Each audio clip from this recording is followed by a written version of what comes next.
Welcome to today's lecture. In today's lecture, we will be in today's and in the next few lectures, we will be talking about matrix concentration inequalities. Most of the material that we will be discussing is taken from the monograph of uh, written by Trop, which goes by the name Introduction to Matrix Concentration Inequalities.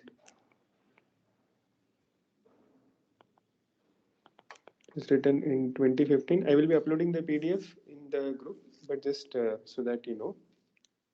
So we will be discussing introduction to inequalities in the next coming lectures. There will be three main questions that we will be looking to answer. The first one is that what is the expectation of the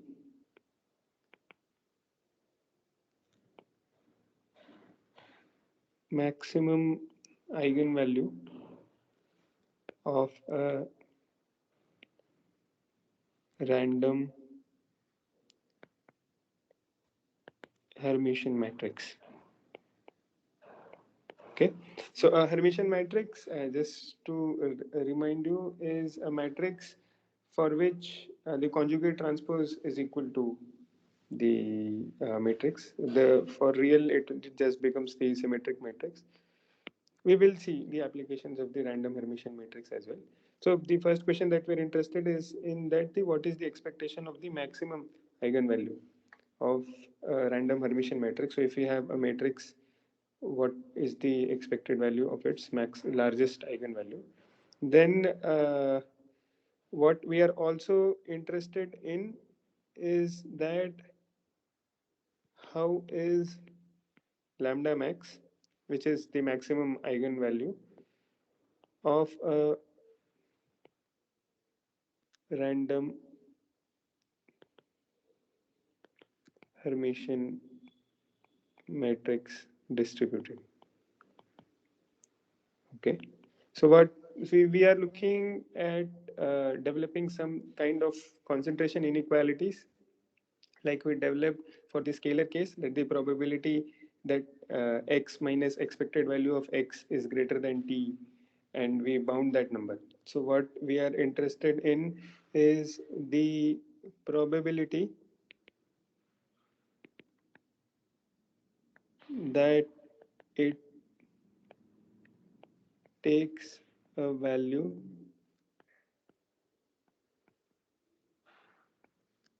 substantially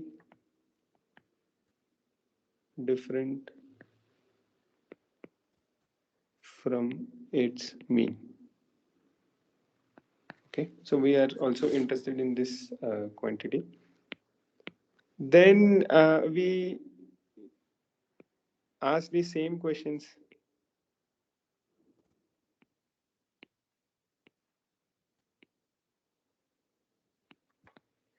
for the minimum eigenvalue.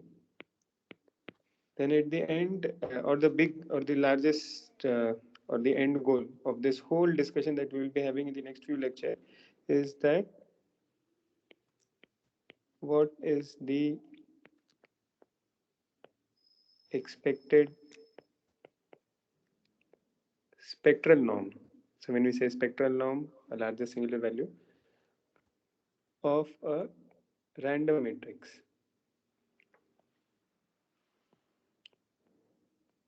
Okay, so we are not saying Hermitian or anything, just any random matrix. And then again, we are interested in the probability that the expected value is far away from its mean. Okay, so we will be answering these four questions in the next few lectures. Uh, Before going into all the details, we'll just discuss a couple of applications to give some motivation on why studying these things are interesting. We will look at these applications in some detail in the coming lectures, but just to give you an overview of uh, what we will be discussing. So let us just recall randomized matrix multiplication.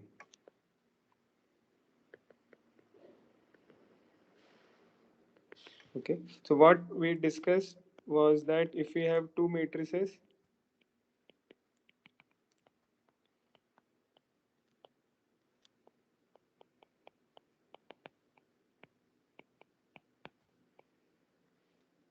and we want to multiply the matrix A, which is of dimension, let's say D1 cross n, and B matrix, which is of dimension n cross D1, then we can write this matrix product as a sum of outer products.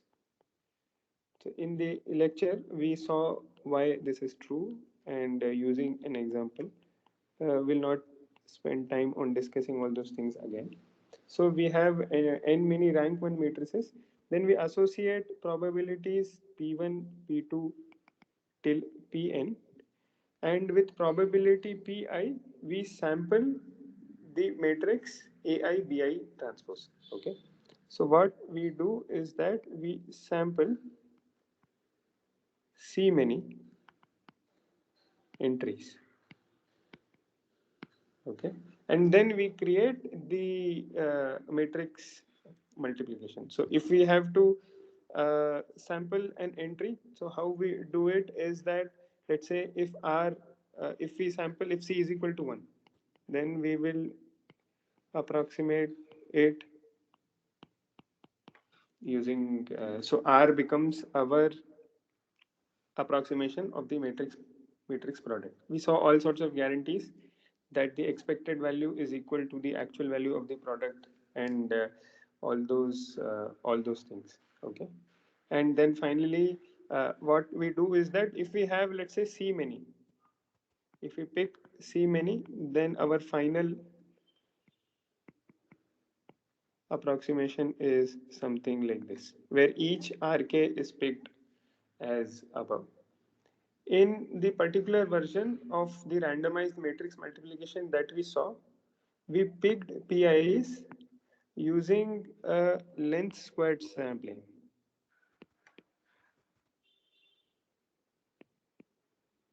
We picked PIs using length squared sampling, which was something like this.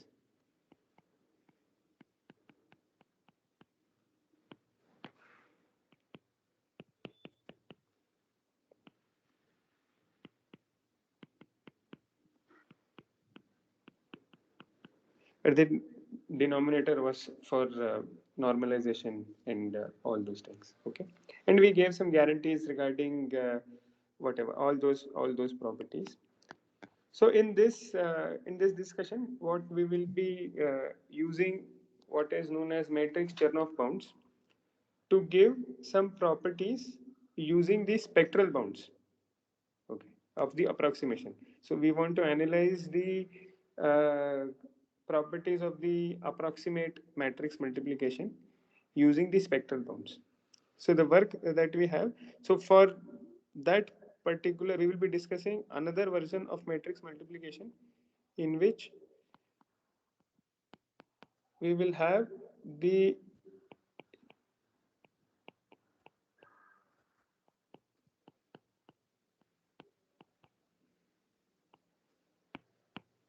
sampling probabilities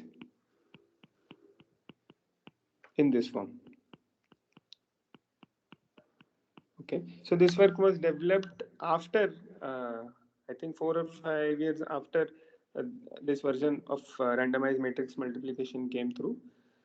So we will be analyzing this particular sampling paradigm. Okay, and more interestingly, using the matrix Chernoff bounds. Earlier, we saw Chernoff bounds for Gaussians. Those can be extended to other random variables as well. But using the matrix Chernoff bounds, we will be answering the questions that how many samples do we need? Okay.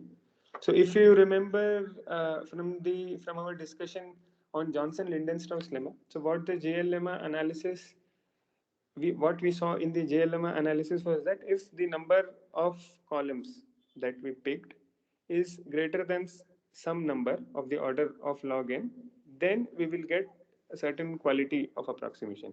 Similarly, here also we are looking at a result that if the number of samples or if C is greater than some number, then we will have a certain quality of approximation.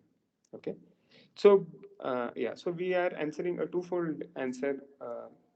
We are giving a twofold answer here that how many samples do we need to pick if we want a particular accuracy, and the answer to that is defined using what is known as an average stable rank. We will be looking at these things in more detail, but this is just as a primer. So the average stable rank, ASR, is the average of the stable ranks of A and the stable rank of B. Okay. And what is the stable rank? So a stable rank of A is just the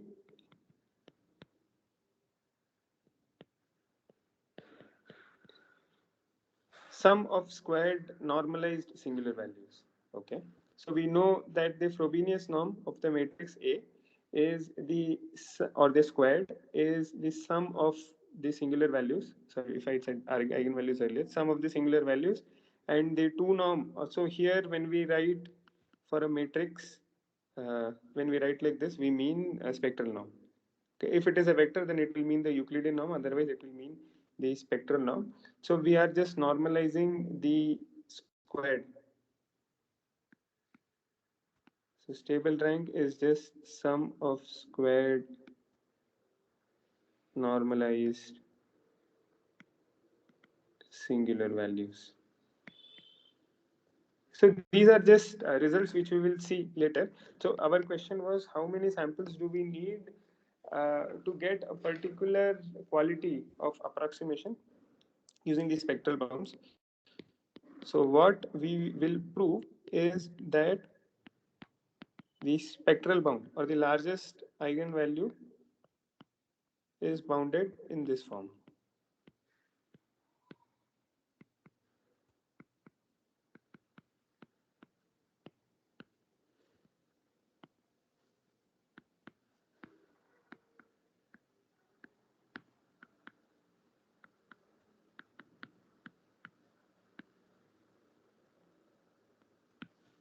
Okay, and more specifically, if we have C greater than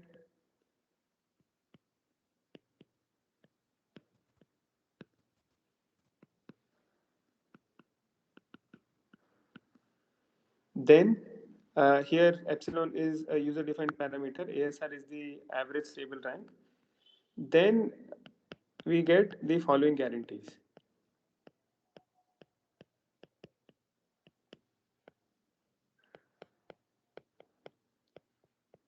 But these are all spectral norms.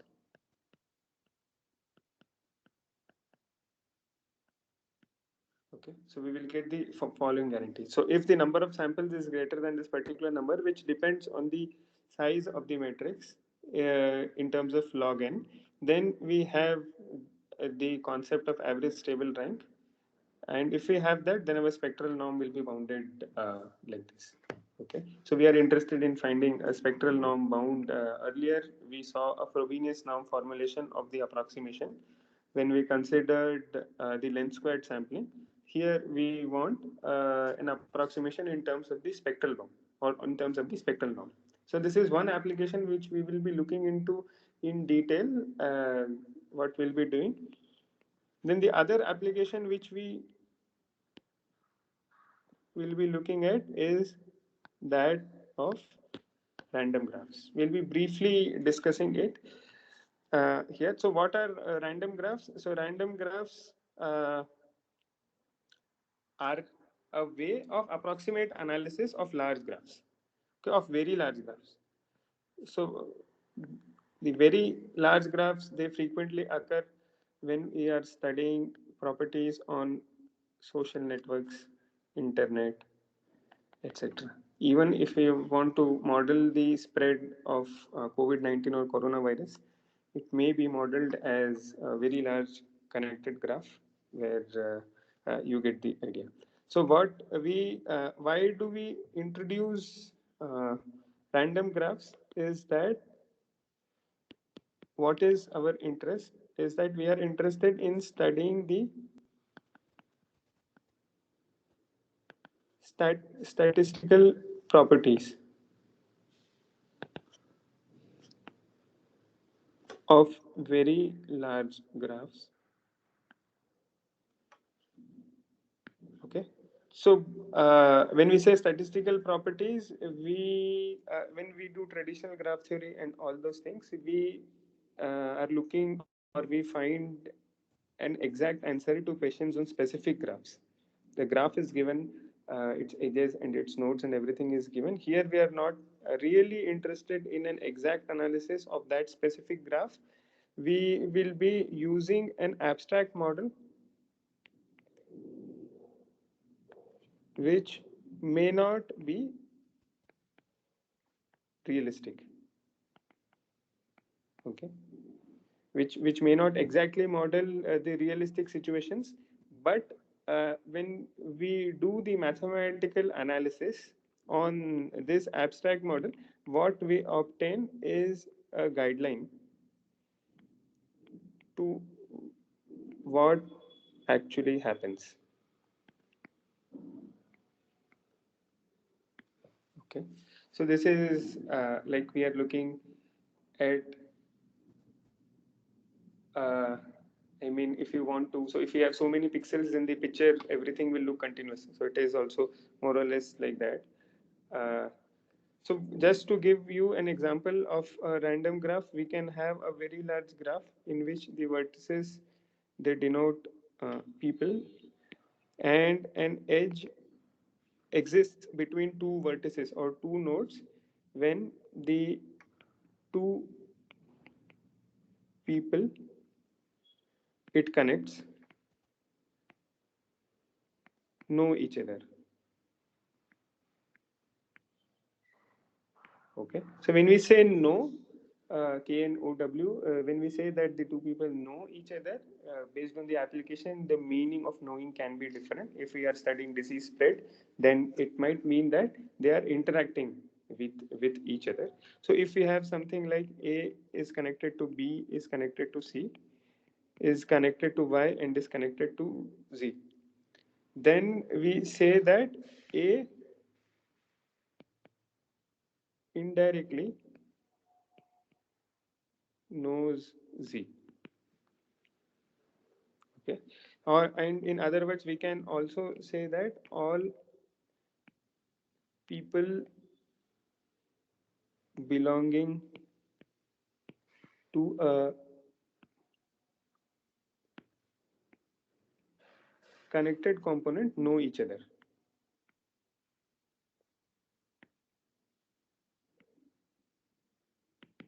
Okay, all right. So this is one example of the random graph. We are interested in a particular model of a random graph, and the simplest random graph model is the Erdos Renyi GNP model, where we have n many nodes, and there exists an edge between two nodes with probability p. Okay, so this is a very simple Ardosini model, and we will be addressing one basic question.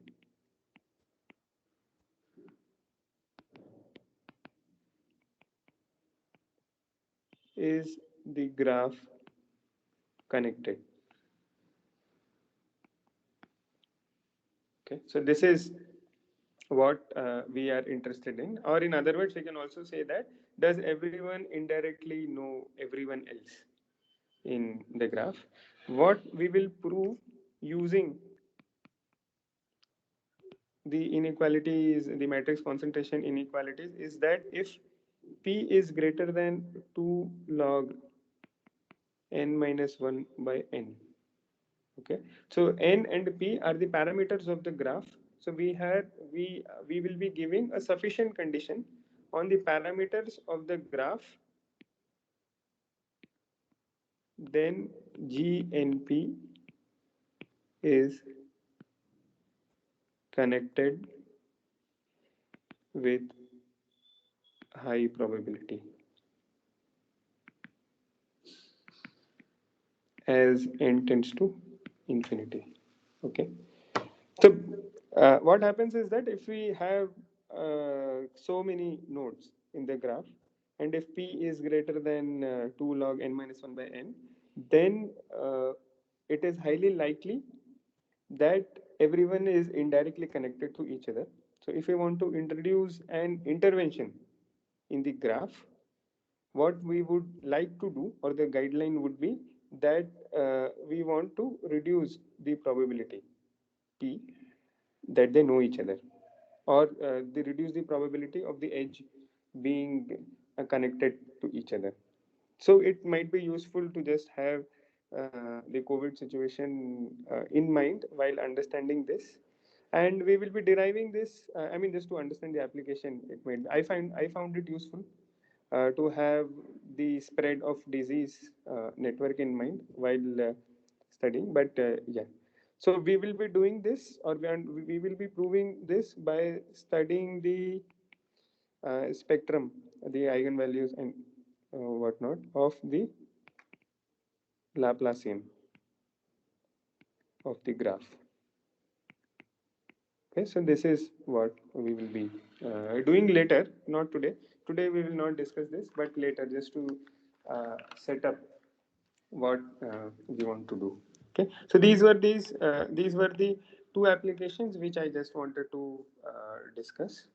So now next we will be kind of starting with the actual analysis.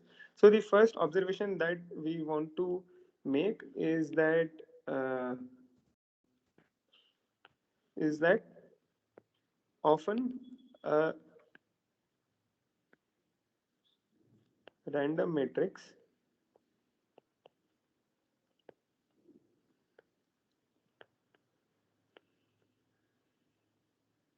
can be expressed as a sum of independent random matrices. Okay, so we will be devoting some time discussing the properties of the sum of independent random matrices. An example for this will be the sample covariance estimator. Okay, it will be an example. So suppose if we have a random vector x1 to xp, let's say random column vector, and zero mean. Okay, then we know that the covariance matrix A is given as follows. Okay, because we are, I mean, the analysis holds true for complex numbers as well. But if you do not have complex number, this star, so this asterisk, it denotes the conjugate transpose. If we have only real entries, then it just becomes transpose.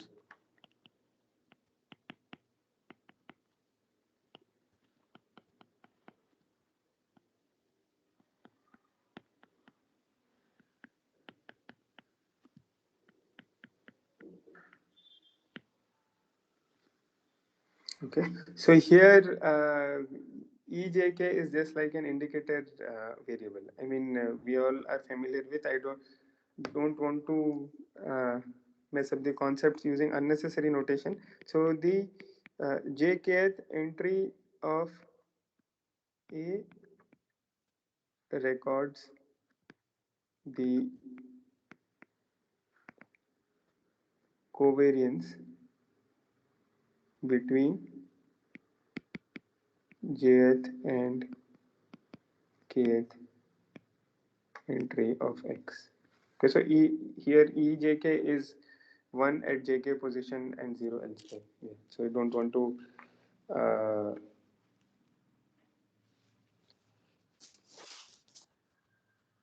mess your understanding. You already should have a decent understanding on this. But this is the covariance matrix. Theoretically, what we want to do is estimate A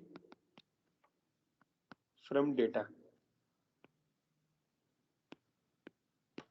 So our A matrix is the covariance matrix. We want to estimate it using a data. Suppose we have n samples x1 to xn. Uh, they are IIDs, and let us just say that they are zero mean as well. Okay. Then the sample covariance estimator, it is y is equal to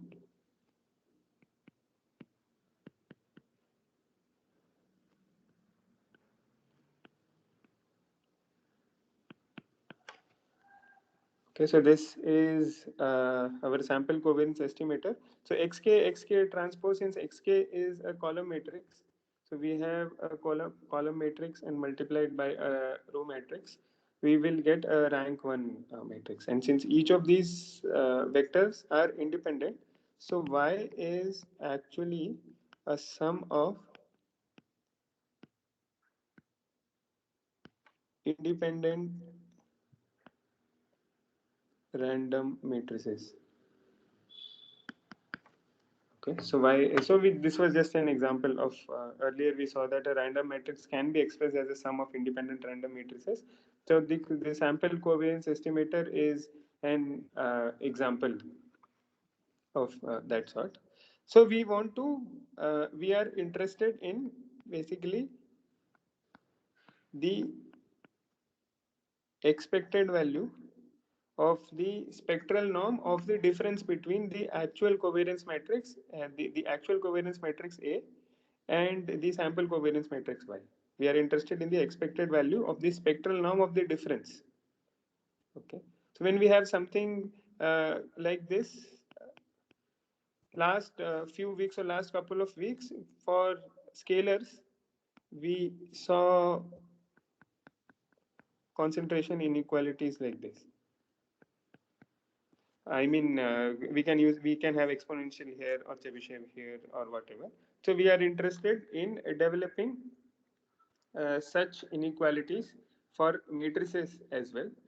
And one of the uh, big ideas or the end goal what we are looking at is what is known as the matrix Bernstein inequality.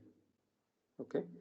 So before going into the matrix Bernstein inequality, we just uh, we will briefly discuss the scalar version of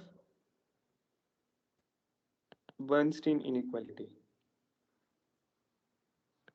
Okay, we did not get a chance to discuss it using. I mean, earlier when we were discussing Chernoff and anything, because they are not. We do not really have any applications or anything right now. So suppose if we have S1 till Sn, they are independent, centered, and real random variables. Okay. So, and the important considerations in Bernstein inequality is first that each of these are zero mean. We can also extend it to the case when they are not zero mean. Each of the random variable is bounded. Okay, so this is important. Earlier when we saw, we looked at functions which are Lipschitz, so their derivatives are bounded. Then we looked at functions whose higher moments are bounded when we were discussing the Massey-Tailbound's theorem. Similarly, the Bernstein inequality is for functions those are themselves bounded. Okay, then we define this sum k is equal to 1 to sk. Actually, there is another Hofding inequality which is closely related to the Bernstein inequality. So, Markov and Chebyshev, the relation between Markov and Chebyshev is similar to what is the relation between Hofding and Bernstein. Bernstein inequality uses the variance of the random variables, and Hofding does not use that. The same way, like Chebyshev used the variance, but Markov did not. So, Bernstein in some way is tighter than Hofding. But anyway, uh, so if we introduce this sum, and as we saw, as we discussed that we use the variance. Since it is zero mean, the variance just becomes expected value of z square. Then what we will have is something of this sort. Then the Bernstein inequality, it says that the probability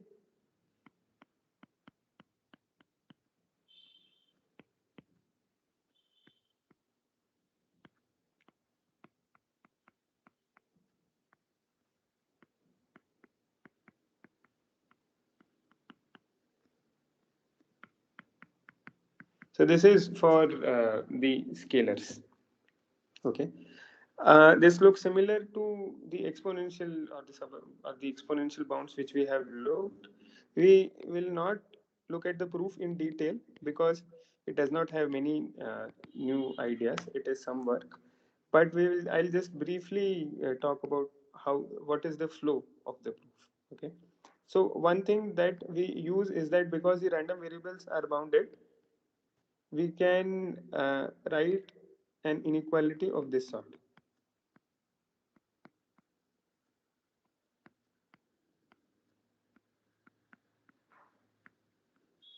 Okay, since the L is the upper bound on the random variables, so we can write the inequalities of this sort, and this is the main idea behind. And the second step is that we use the moment generating function method, or it is also known as the Laplace transform method. Depends on from where you read it.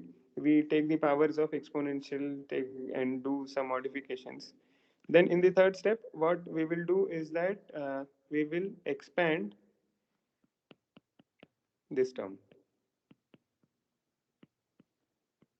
Okay. So when we expand this term, we will get powers of, we will get something like lambda I si, uh, let's say lambda. Oh, so when we expand the exponential inside, we will get something like lambda power j si power j by j factorial. When we take the expected value, lambda is a constant, lambda will come out, we have expected value of si raised to the power j, and to that we will use this inequality. And we will simplify the whole process. At the end, after substituting and doing all that work, we will get a decent bound, and in the last step, we will just optimize it for the value of lambda or for the value of t. There is some algebraic manipulation that is needed after that, but that is kind of straightforward. So this is the main idea, just for the revision of how we proved the all those inequalities. The idea more or less remains the same, that we will use the moment rating function and then we will use some tricks to bound it using known quantities. Okay, so this was that. Here we are interested in matrix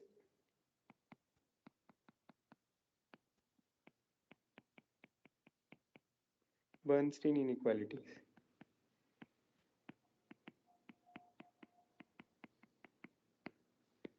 Okay, we are not inequalities, or we can it can also be inequalities, depends on how we characterize. So what this is that similar to the way we had exponential bounds on the sum of independent random variables. We had exponential bounds on the sum of independent random variables. The matrix Bernstein inequality is again exponential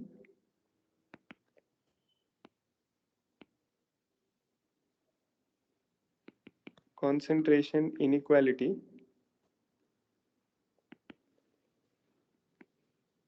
for the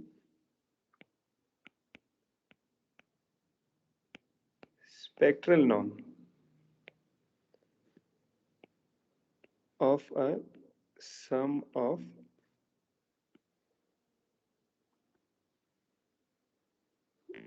independent random matrices. Okay, so we just have to remember that matrix Bernstein inequality is an exponential bound on the spectral norm. Whenever we want to use it, we can always refer it back. Next, we'll just state the theorem. We will not prove it here. In fact, we'll not prove it till next week, but just to set up an introduction of what we are going to do. Suppose S1 till S1 Sn are independent centered random matrices. Okay, then as we had in the scalar case is zero, it's a zero matrix. Then we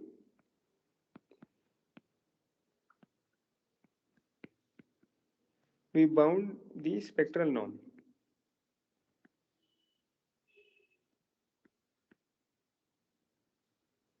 Okay, so if we look at the scalar case, we had the absolute value which was bounded. Here we have the spectral norm of each of those random matrices. It is bounded by a quantity L. Then as in the scalar case, we define the sum k is equal to 1 as sk. There we had the variance of z square. Here on the along the same lines, we define the variance statistic. Okay, or the variance, it becomes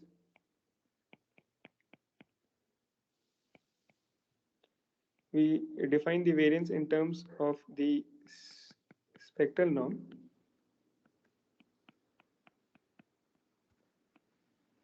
Okay, so for removing the confusion, I'll not use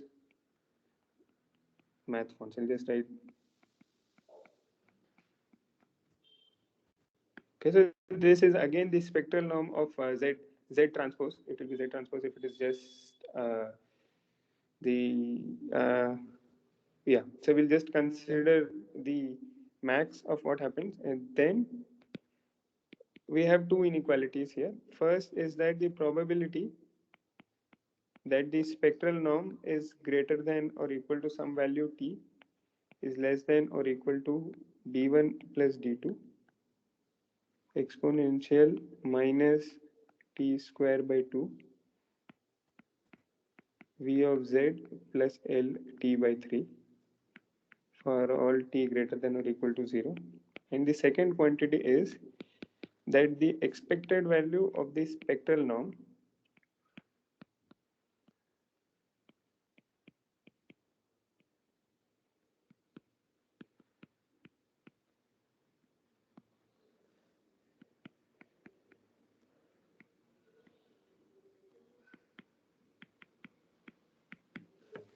Okay. So if we look at the first bound, if you look at the first bound, it is quite remarkable that the bound looks very similar to the scalar case. If you look at the exponential quantity, exp minus t square by 2 vz plus l t by 3, it is exactly the same. And the bound has what we can, so if we have to note down some observations, then the first observation is that d1 plus d2 will be 2 for scalars. Okay, so d1,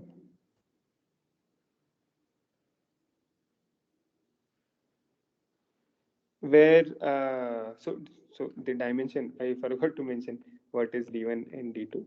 So all the matrices are of the same size and they are of the size d1 cross d2. So if we have scalars, then this will just be a 1 cross 1 matrix. Then d1 plus d2 becomes 2. Then the whole inequality is just the same as what we had for the scalar norm. Then the second observation is that if we have a Hermitian matrix, for Hermitian matrix, we have the following. So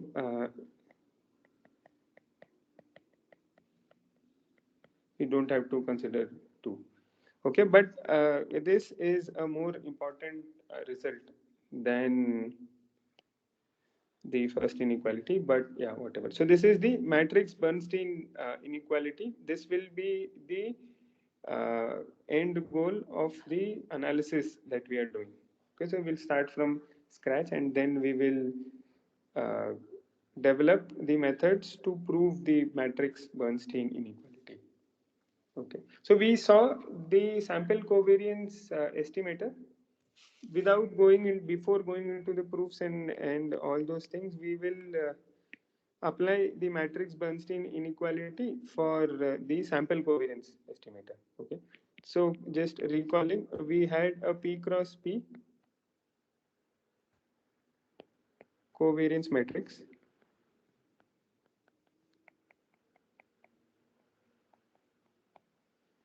Okay, x is a column vector. Let us suppose we have n many independent samples x1 till xn. These are IITs. Then we will have a p cross p sample covariance estimator as follows. So our sample covariance estimator will be 1 by n.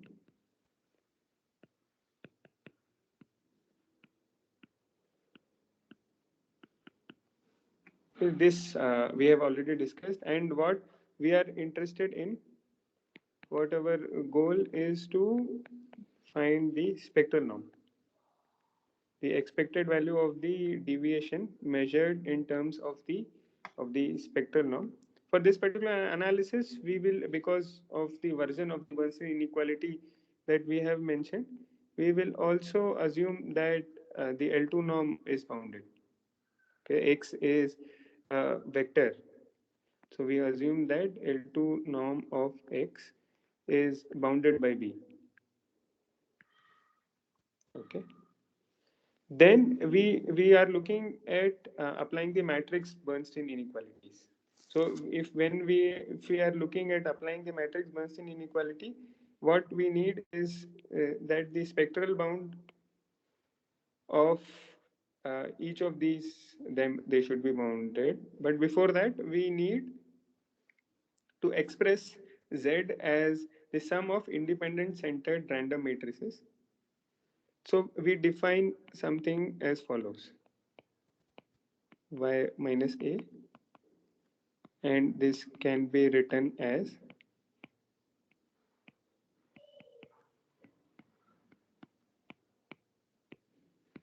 okay. So we have so we can just write z is equal to summation k is equal to 1 to n Sk, where we have Sk is 1 by n xk xk asterisk minus a. The first step we have accomplished, that we want to represent the quantity of our interest using the sum of independent random matrices, that we have done. Then the second step that we need to do is that we need to find L, because L comes up in the bound. We need to find the bound on the spectral norm. Okay, this can be easily achieved.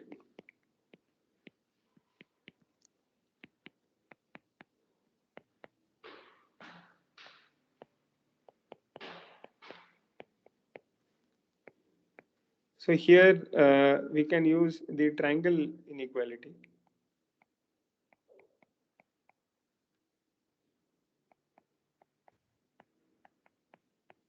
Okay, so the spectral norm of Sk is associated with the spectral norm of A. Next, this was sort of the first step. Then our second step will be to approximate the spectral norm of A. So spectral norm of A is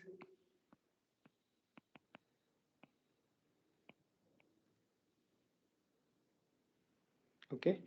Then you might want to pause the video for a minute and then think yourself about what can be the next step. Okay, so here we have two parameters. First is the norm, then is the expectation. Whenever, so norm is a function and we have expectations. So whenever we see something like this, we always first, or whatever we have seen, we look at applying the Jensen inequality. Okay, so what Jensen, if you have forgotten, Jensen inequality says that the expectation of phi of x is greater than the function of. So this is what Jensen inequality says, where phi is convex. Okay, so it will be a good exercise to prove that the norm is convex. I mean, if you can see it, then it's good. If you cannot see it, then it will be a good exercise to look at it. So what we have is expected value of. Okay, so this is uh, what we have. So we can substitute B here. We got this because we made an additional assumption here. So when we substitute the value there, the eventual final bound which we will obtain is that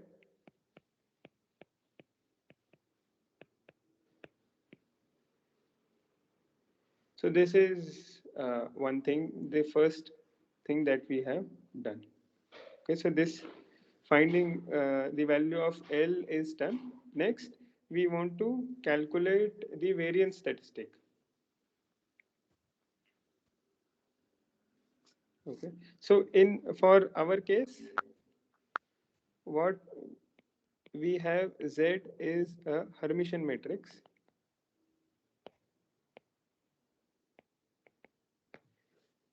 It might be worthwhile to pause and see why Z is an Hermitian matrix and maybe try to prove that Z is a Hermitian matrix. Then the variance statistic.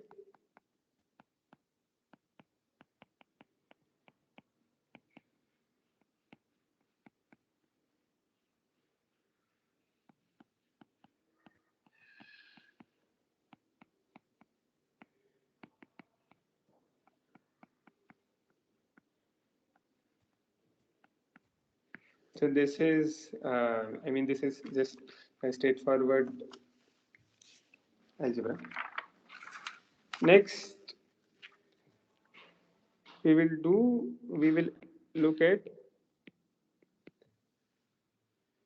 expected value of Sk square. Again, expanding it.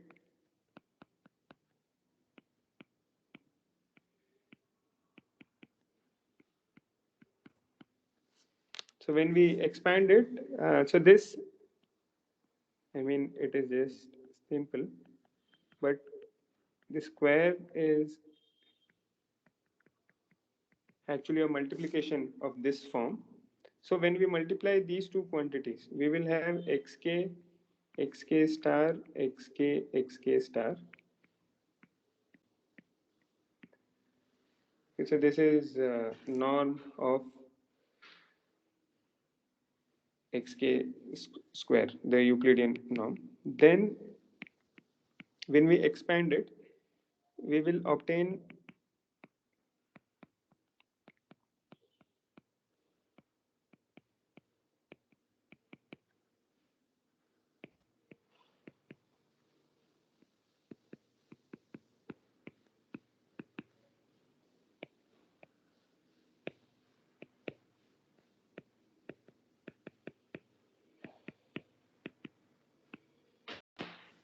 okay.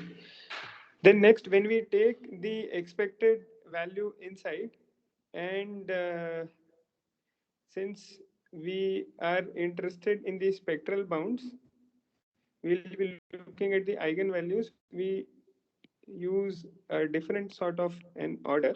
First, I'll write it, then we'll see. Then this will be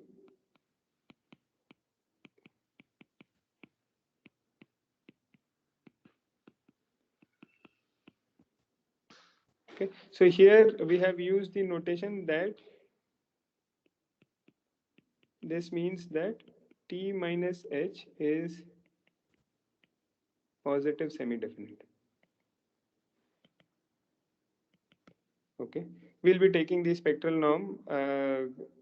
So x, the norm of xk square is a scalar. We replace that by a larger scalar. So the eigenvalues will only increase. So this inequality holds true, that it becomes more positive semi-definite.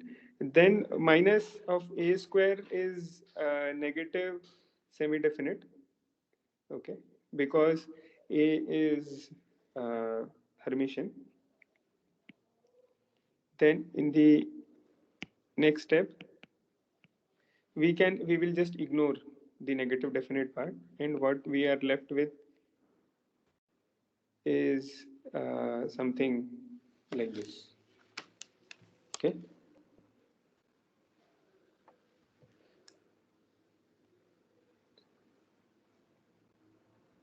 Yeah. So this is what we are left with. So then the variance statistic that we had was the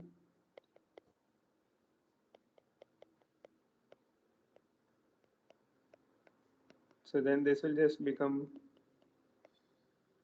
a by n, because we have n here. Next, when we apply the Bernstein inequality as the last step, now we have accomplished all that we wanted. So we have an expression for the variance statistic. We have found the value of L. Then we can directly apply this Bernstein inequality. So what we will obtain when we do that is the following.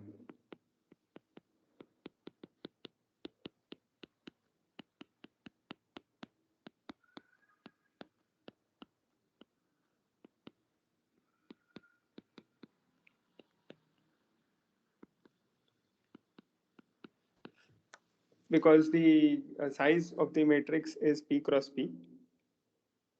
So D1 and D2 are both P.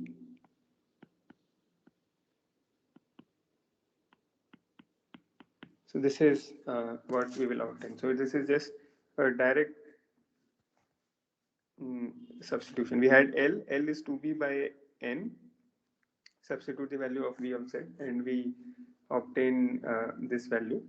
And then, like in the JL lemma case, if we have N, or if the number of samples is such that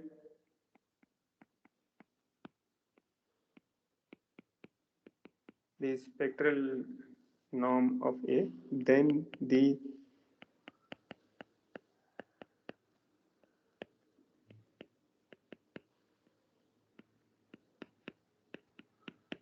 Okay, so this is what we will obtain. So this is just an example of the application of matrix Bernstein inequality. So in today's lecture, we just build build a setup for what we'll be discussing in the future lectures. It's just an introductory and lecture for motivating the study of the concentration inequalities on random matrices.